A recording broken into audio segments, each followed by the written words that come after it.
আজকের এই ফ্রেন্ডলি ম্যাচের সাথে থাকার জন্য আপনাদেরকে জানাই ধন্যবাদ। আর যদি চ্যানেলে নতুন হয়ে থাকেন তাহলে একটি সাবস্ক্রাইব করে চ্যানেলের পাশে থাকবেন। সেন্টার করার সাথে সাথে দেখলাম তার পায়ে বল বেশি।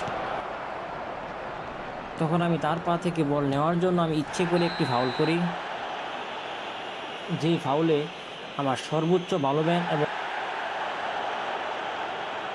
সর্বোচ্চ হাই কার্ডের ম্যান একটি লাল কার্ড পায়। তখন আমি কিছুটা ভেঙে পড়ি, মনে করি ডিফেন্স লাইন খুবই হালকা হয়ে গেছে।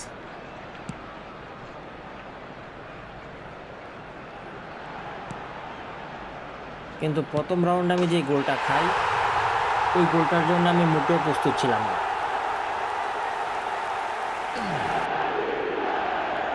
কিন্তু দ্বিতীয় রাউন্ডে আমি একটা সুন্দর একটি বল পাই।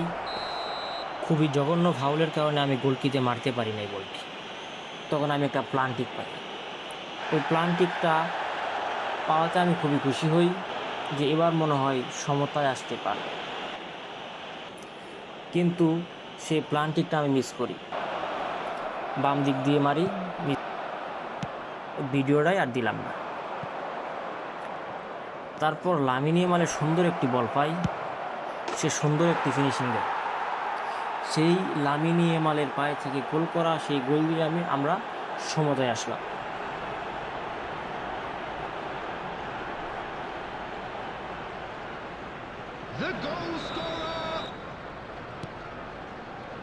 আবার তারা সেন্টার করলো।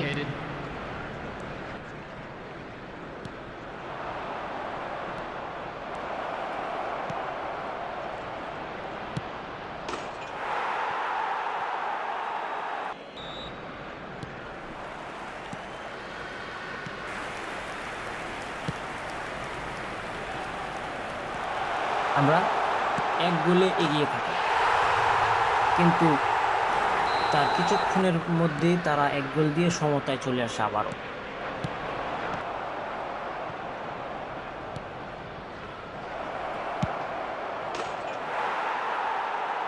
আবারও সেই লামিন ইয়ামালের গোল। আবার আমরা এক গোলে এগিয়ে থাকলাম।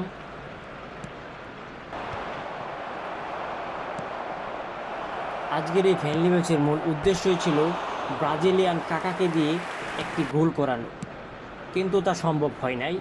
নেক্সট ভিডিওতে আমরা গোল করিয়ে আপনাদের একটি ভিডিও উপহার দেব, পাশেই থাকবেন। আজকের ভিডিও এই পর্যন্তই, সকলকে জানাই ধন্যবাদ।